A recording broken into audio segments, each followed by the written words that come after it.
Hello dear student, last year 11th standard में हमने electrostatics ये टॉपिक ऑलरेडी पढ़ चुका है।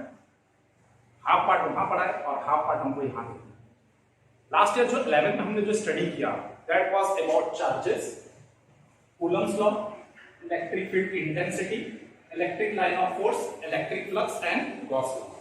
12th के जो हमारा जो टॉपिक स्टार्ट होने वाला है वो है एप्लीकेशन। ये जो गॉस लॉ है उसके एप्लीकेशन, उसके बाद में electric potential and potential energy और कैपेसिटर। ये पार्ट हमको किसमें देखना है? In standard 12।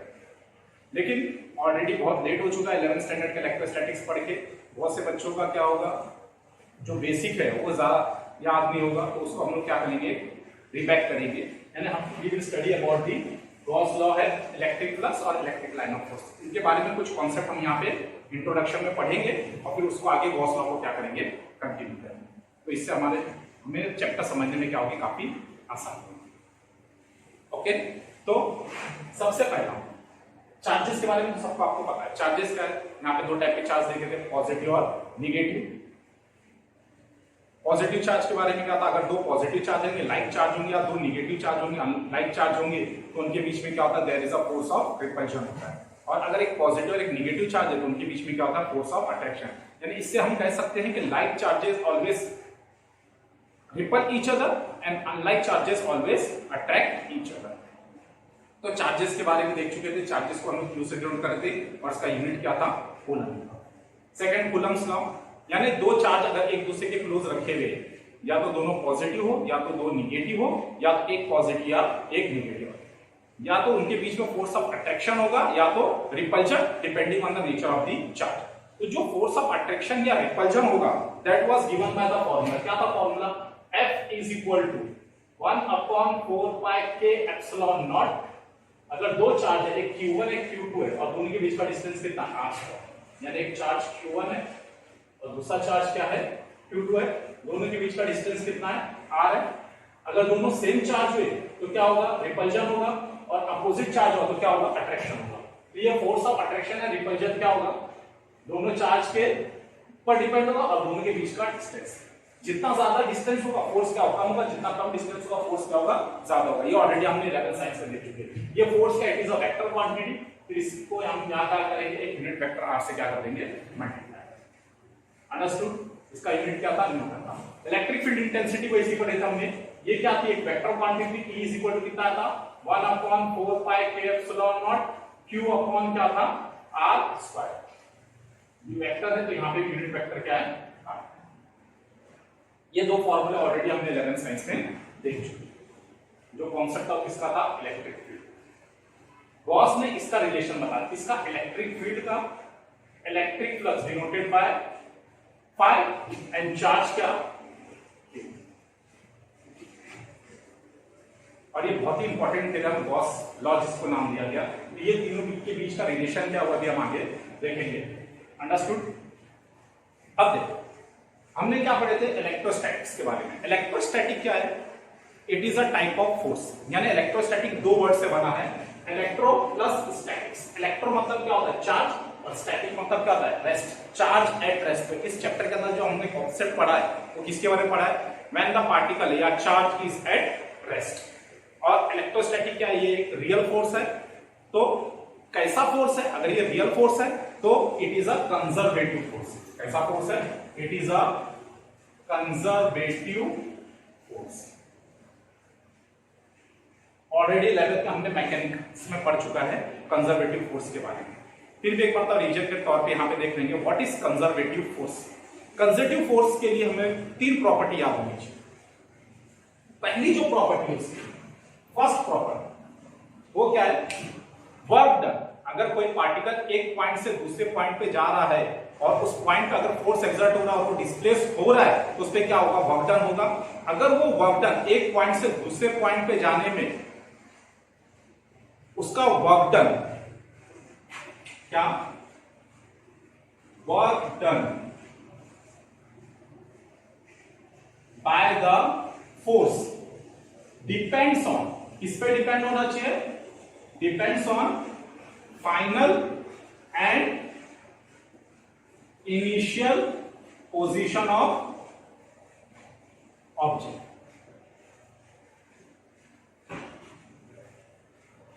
किसी ऑब्जेक्ट के इनिशियल और फाइनल पोजीशन पे क्या हो, डिपेंड हो।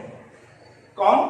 अगर एक पार्टिकल को एक जगह से दूसरी जगह ले जा रहे हैं बाय फोर्स और उसमें डिस्प्लेस हो रहा है, तो एक जगह से दूसरी जगह जाने में जो वर्क डन हुआ, यानी जो एनर्जी जनरेट क्रिएट हुई या रिलीज हुई, वो क्या होगा, उसके इनिशियल और उसके फाइनल पोजीशन पे क्या होता है, डिपेंड।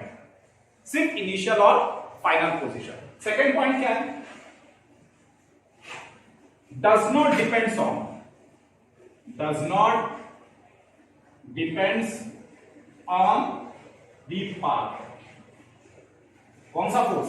कंजर्वेटिव फोर्स पाथ के ऊपर डिपेंड नहीं होगी कि उसको कहां से कहां ले जाया गया, घुमा के ले जाया गया, वो मैं अच्छे से एक्सप्लेन कर रहा हूं आगे आपको एक एग्जांपल देके।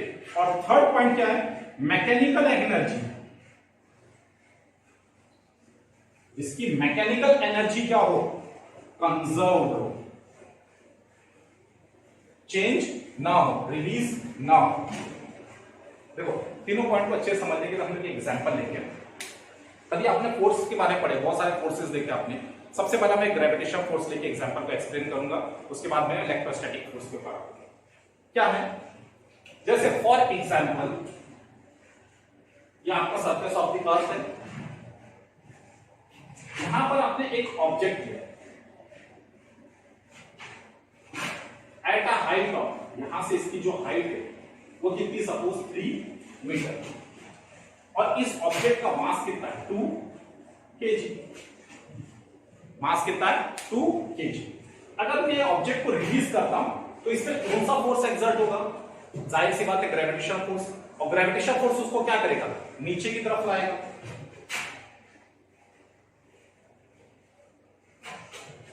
तो ये इसका कौन सा पोजीशन है, इनिशियल, और ये कौन सा पोजीशन है, final position.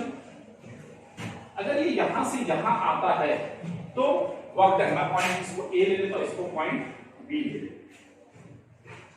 Work done by the body to release from A to B, A से बी आने में उसने वर्क डन कितना किया, चलो बताओ। Work done from A to B, work का क्या हमने पढ़े थे, force into displacement cos theta, ये पढ़े थे। ये फोर्स कौन सा है, ग्रेविटेशनल फोर्स है, because object moves under the influence of gravity. कहां पे, डाउनवर्ड, यानी इसका डिस्प्लेसमेंट कहां पे हो रहा है, डाउनवर्ड, और इस पे फोर्स भी किधर एक्सर्ट हो रहा है, डाउनवर्ड। तो दोनों के बीच में एंगल कितना है, 0, cos 0 कितना होता है, 1। ये टर्म क्या हो जाएगा, 1 F into d, और ये फोर्स कौन सा, ग्रेविटेशनल फोर्स है, that's why I will write as mgd। यहां से यहां तक का डिस्टेंस कितना, 3 metre, I will write 3। Mass कितना है, 2 kg, और g की वैल्यू कितनी है, 9.8। कितना आ जाएगा, 3 2 6, 6 8 48, कैरी 4, 6 9 54 प्लस 4, 58। कितना जूल एनर्जी होगी,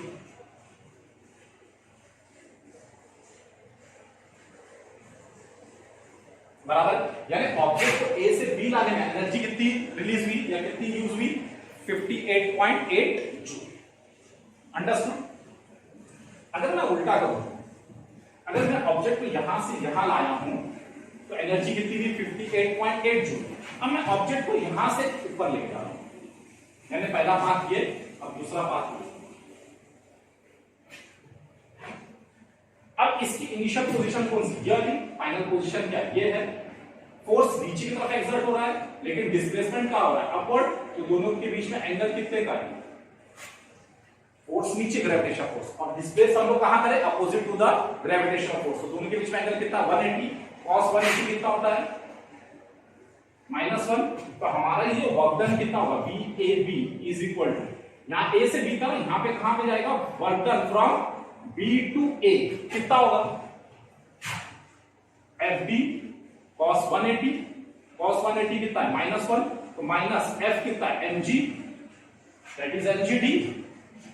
सेम वैल्यू mgd की वैल्यू यही आएगी, आंसर कितना आएगा, 58.8। वर्क डन तुम्हारा क्या है, it is a scalar quantity. तो नेगेटिव साइन तुमको डायरेक्शन नहीं बताता, बल्कि ये बताता है तो work done is against the gravity. काम क्या हो रहा है, ग्रेविटी के अगेंस्ट में हो रहा है, वो हमको क्या बताता है, नेगेटिव, बराबर।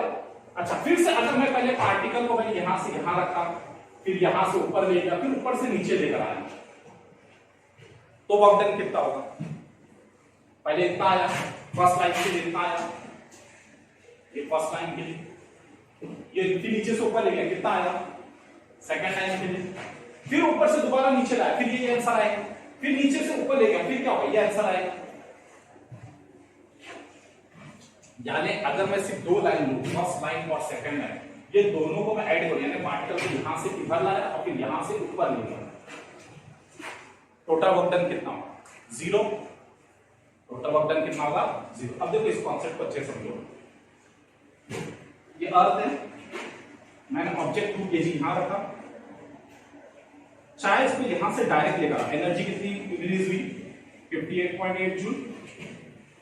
इससे मालूम पड़ा इनिशियल और फाइनल पोजीशन से। अच्छा, अगर मैं ऑब्जेक्ट को घुमा के इधर से इधर लेकर आता हूं तो एनर्जी कितनी होती? वर्क कितना होगा? 58.8 जूल। अगर मैं इस ऑब्जेक्ट को घुमा के यहां से इस पाथ से लाता तो भी वर्क डन कितना होगा? 58.8 जूल। यानी किसी भी पाथ के थ्रू हम ऑब्जेक्ट को उसी पोजीशन पे लेके जाओ, वर्क डन के अंदर वैल्यू में कोई चेंजेस नहीं आएगा। ऐसे फोर्स को हम लोग क्या कहते हैं?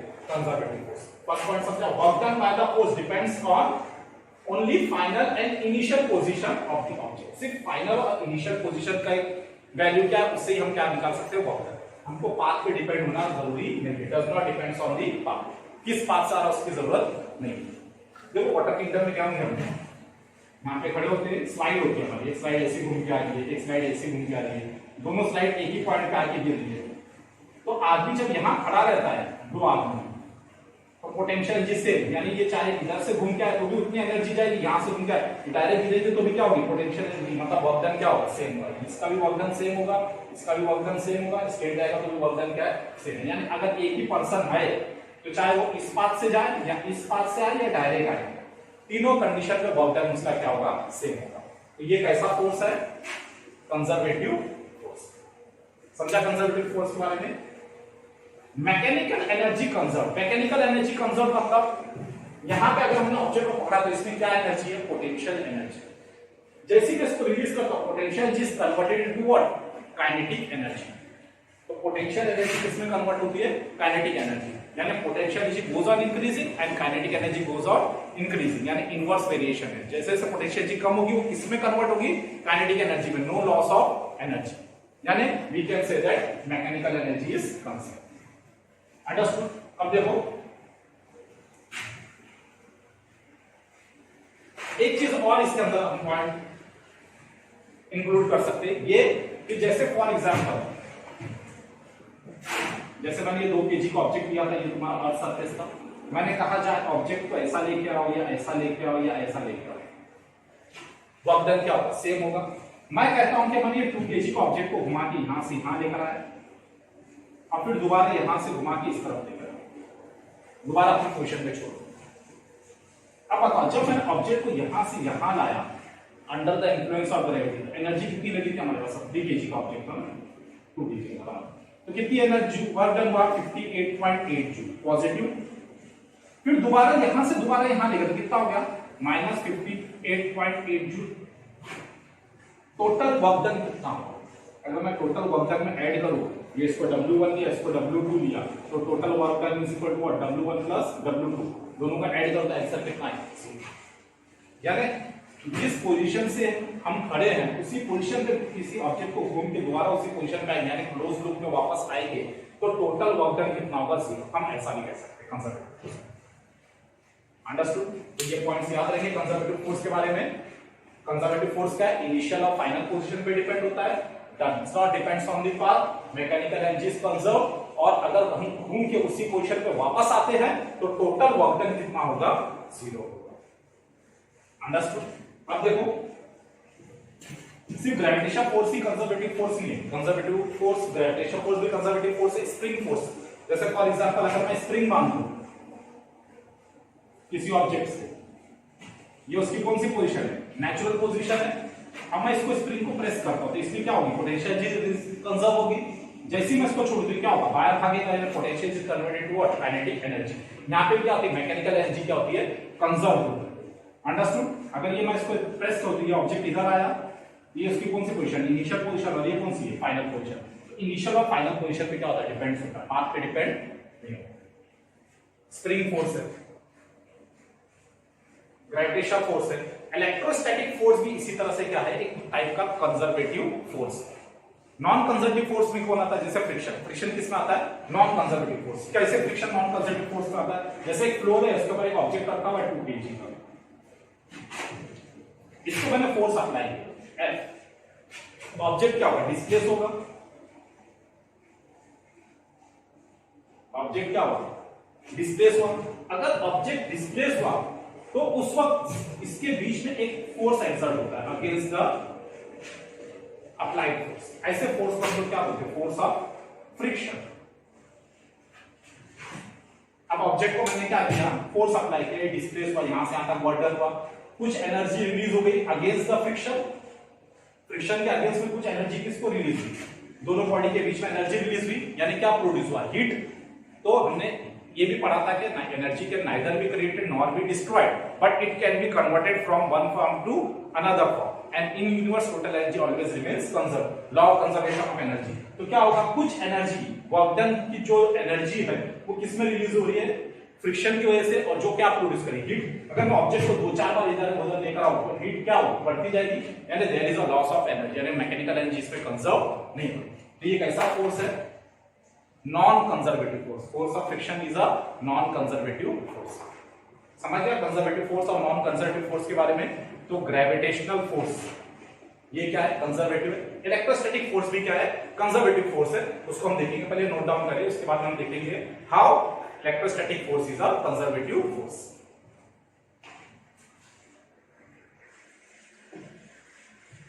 अब देखें इलेक्ट्रोस्टैटिक्स कैसे कंजर्वेटिव फोर्स है, इलेक्ट्रोस्टैटिक फोर्स उसको देखते हैं।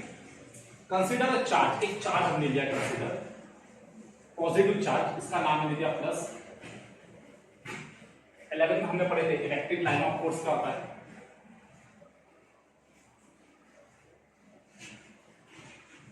पॉजिटिव चार्ज से बाहर निकलता है, यानी move away from the positive charge, और नेगेटिव चार्ज के टुवर्ड्स आता है, उसको हम देखेंगे अभी आगे। यानी इसका इलेक्ट्रिक फील्ड का डायरेक्शन क्या होगा, ये होगा इस पर away from the positive charge. इससे मैंने एक पॉइंट ए लिया और एक पॉइंट क्या ले लिया, मैंने एक चार्ज यहां पे प्लेस किया हूं Q। मुझे चार्ज को इनिशियल पोजीशन A से कहां पे लाना है, B पे लाना है।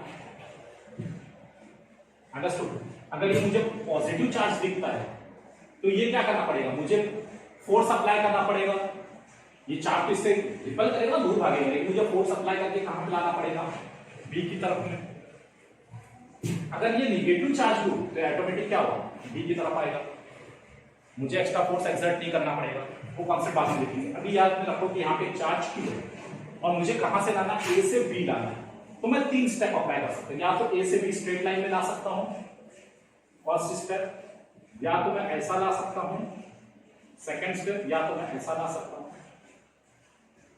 और इनफाइनाइट पाथ से भी तुम क्या कर सकते हो, ला सकते हो। अब हमको ये देखना है कि ये दोनों के बीच में जो फोर्स एक्सर्ट हो रहा है वो कौन सा फोर्स है, इलेक्ट्रोस्टैटिक फोर्स है। पहले हमने ग्रेविटेशनल फोर्स देखा, अब क्या इलेक्ट्रोस्टैटिक फोर्स।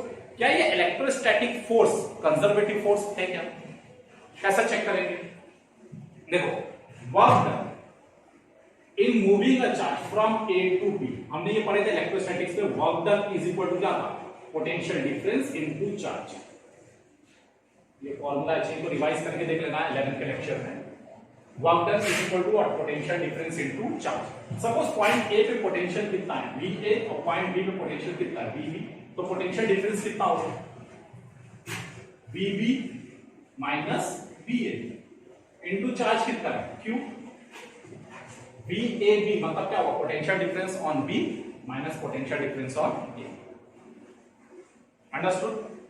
अगर मैं कहूं कि वर्क डन, अगर मैं बॉडी को पहले A से B लाया, अब कहां से लाना मुझे, पहले मैंने पार्टिकल A से B लाया, अब मुझे कहां से लाना, B से A पे लेके जाना। पार्टिकल को A से कहां लाया, B पे, अब B से कहां लेके जाना, A पे। तो work done in moving a charge from B to A is equal to क्या, फाइनल पोजीशन क्या है, बी है अब, और इनिशियल पोजीशन क्या है, बी है, इनटू क्या होगा, क्यू। अब मुझे देखना है कि मैंने पार्टिकल को पहले ए से कहां उठा के लेकर गया, बी पे ले गया, वर्क डन कितना किया, ये वाला फर्स्ट, फिर बी से ए दोबारा गया, वर्क डन कितना किया, सेकंड। देखो यहां से यहां जाके यहां से वापस आने में अगर मुझे टोटल वर्क डन 0 मिला तो मैं कहूंगा कि कौन सा फोर्स है, कंजर्वेटिव फोर्स है। अगर 0 नहीं मिला तो ये कौन सा फोर्स है, नॉन कंजर्वेटिव फोर्स। देखो कैसे, दोनों का ऐड कर दो तो total work done is equal to क्या, work done from A to B plus work done from B to A. दोनों का ऐड करो, कॉमन क्या दोनों में, क्यू, क्या बचा, B B minus V A plus B A minus B B is equal to, ये टर्म कैंसल, ये टर्म कैंसल, कितना होगा, 0 इंटू चार्ज क्या होगा, 0। तो work done, total work done कितना हो गया, 0। अगर टोटल वर्क डन 0 हो गया इन अ क्लोज लूप, इनिशियल से फाइनल, फिर फाइनल से दोबारा उसी पॉइंट पे इनिशियल का है, और वर्क डन हमको कितना मिला, 0, यानी ये कौन सा फोर्स है, it is a conservative force. Understood. तो we can also say that work done, अरे sorry, electrostatic force is a conservative force. Note down.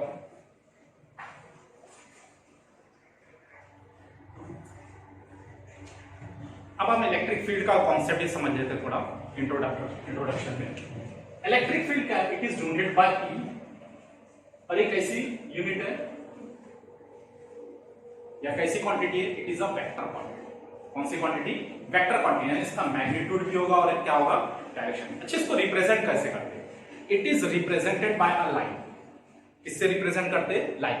ऐसी लाइन को हम लोग कहते हैं इलेक्ट्रिक लाइन ऑफ फोर्स। वो आगे देखेंगे इलेक्ट्रिक लाइन ऑफ फोर्स क्या है। पहले इलेक्ट्रिक फील्ड के बारे में सपोज मैं कहूंगा कि इलेक्ट्रिक फील्ड हम एक लाइन के जरिए डिनोट करते हैं, चाहे वो लाइन ऐसी हो या लाइन क्या हो, स्ट्रेट हो। अगर मैं कहूं क्या, both are the line of what, electric field.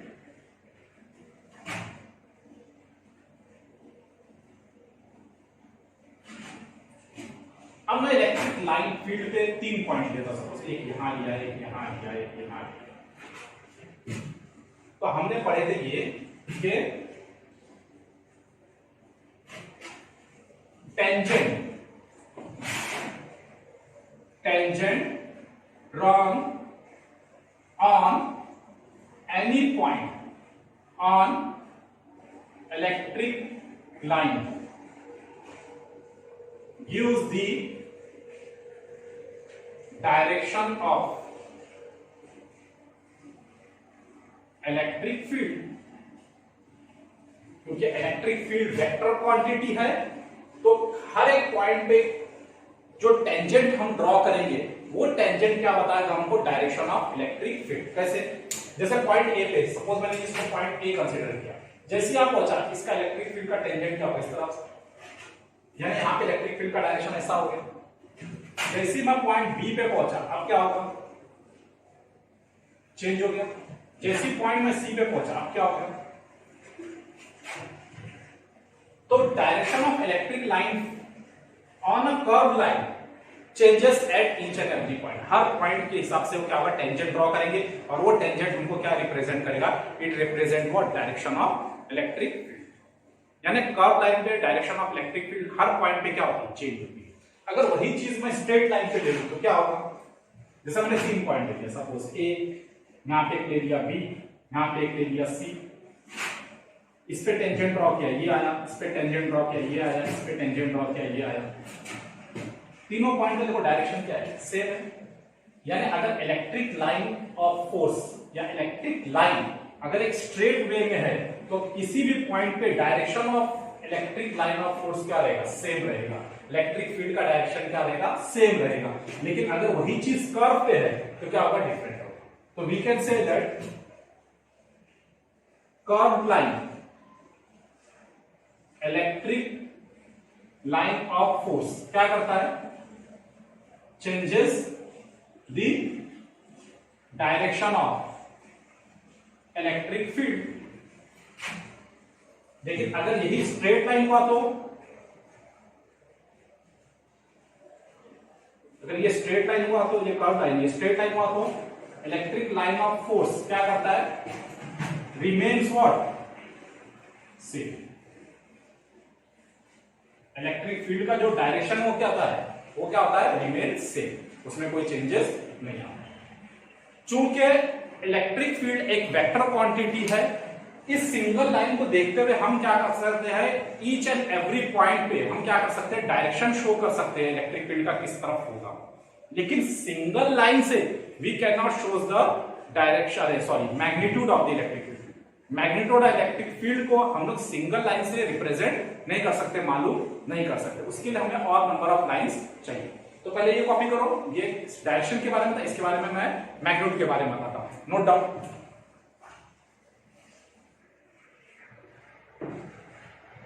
Now see the magnitude of electric line of force. मैंने बताया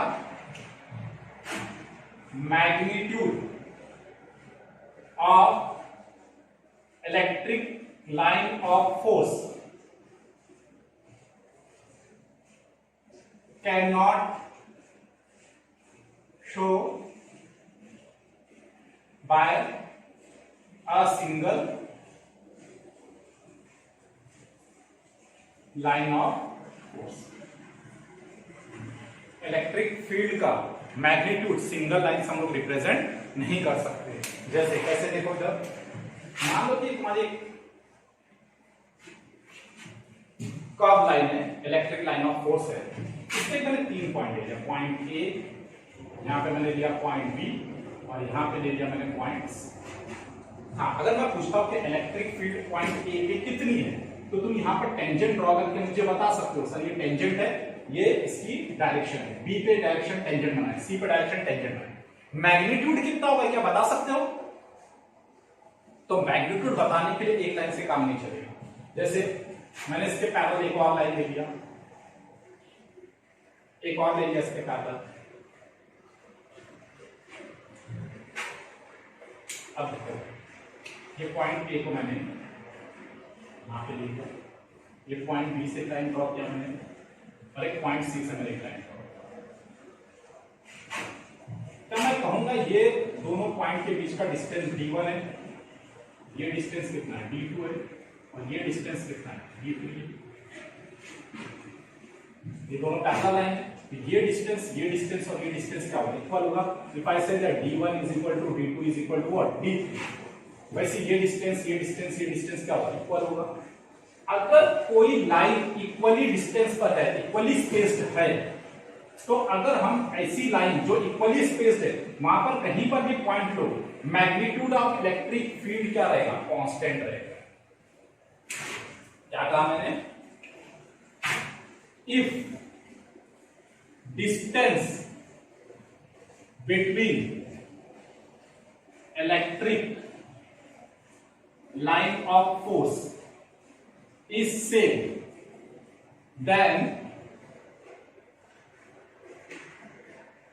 then magnitude of E remains constant। कहीं पे भी इलेक्ट्रिक फील्ड हो, जैसे इसका डायरेक्शन है, इसका डायरेक्शन शो कर, तो चाहे यहां पे इलेक्ट्रिक फील्ड हो, यहां पे हो, कहीं पे भी हो, इलेक्ट्रिक फील्ड क्या रहेगी, मैग्नीट्यूड उसका क्या रहेगा, सेम रहेगा, कांस्टेंट। कब, जब लाइंस आर इक्वली स्पेस्ड, अगर लाइन के बीच का जो स्पेस है वो क्या हो, इक्वल। सेकंड पॉइंट, अगर देखो यही लाइन इस तरह से हो तो क्या हो, ये line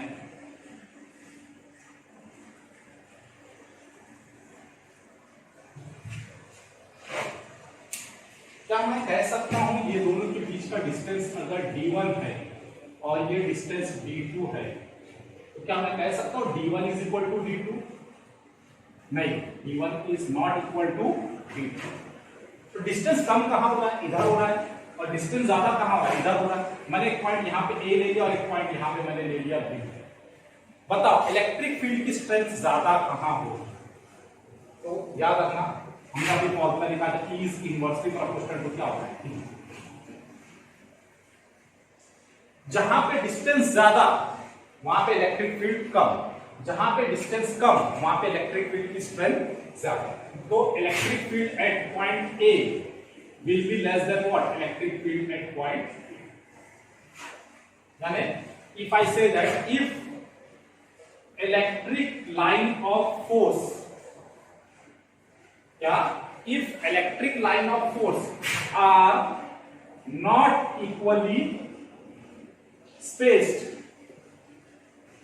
then magnitude of electric field क्या होगा, चेंजेस। यानी जहां पे क्राउड होगी, इलेक्ट्रिक लाइन ऑफ फोर्स बहुत ज्यादा क्राउडेड होगा, वहां पे इलेक्ट्रिक फील्ड ज्यादा होगी, और जहां पे क्राउड कम होगा वहां पे इलेक्ट्रिक फील्ड क्या होगी, कम। अंडरस्टूड? यानी डिस्टेंस ज्यादा हो गया इलेक्ट्रिक फील्ड के बीच में, ई की वैल्यू कम, डिस्टेंस कम हो गया, ई की वैल्यू ज्यादा। यानी इससे समझना है कि अगर सिंगल लाइन दिया तो हम क्या बता सकते हैं उसका डायरेक्शन, लेकिन मोर देन वन दिया है तो हम उसके क्या बता सकते हैं, magnitude as well as direction दोनों शो कर सकते हैं। अंडरस्टूड? ये था इलेक्ट्रिक लाइन ऑफ फोर्स। अच्छा एक चीज बताओ, ये मैं दो रीजन ले रहा हूं, रीजन 1 एंड रीजन 2। इस रीजन में मैंने इलेक्ट्रिक लाइन बनाया 1 2 3, यही इतनी स्पेस में मैंने इलेक्ट्रिक लाइन बनाया 1 2 3 4 5। इसको मैंने नाम दिया E1, इसको मैंने नाम दिया E2। बताओ मैग्नीट्यूड ऑफ इलेक्ट्रिक फील्ड ज्यादा कहां होगा? जाहिर सी बात है, जहां पे नंबर ऑफ लाइंस मैंने क्या किया, ज्यादा होना है, यानी I can say that E1 is less than what, यानी magnitude of electric line, electric field is more in region 2 as compare to region 1। तो इसीलिए इलेक्ट्रिक लाइन ऑफ फोर्स का क्या किया गया, कॉन्सेप्ट इंट्रोड्यूस किया गया। इसका कोई रियल एग्जिस्टेंस नहीं है, सिर्फ हमारी स्टडी को आसानी करने के लिए इस कॉन्सेप्ट को क्या किया गया, इंट्रोड्यूस किया गया। तो understood electric line of force. अच्छा एक और बताओ, अगर डायग्राम ऐसा दिया है तो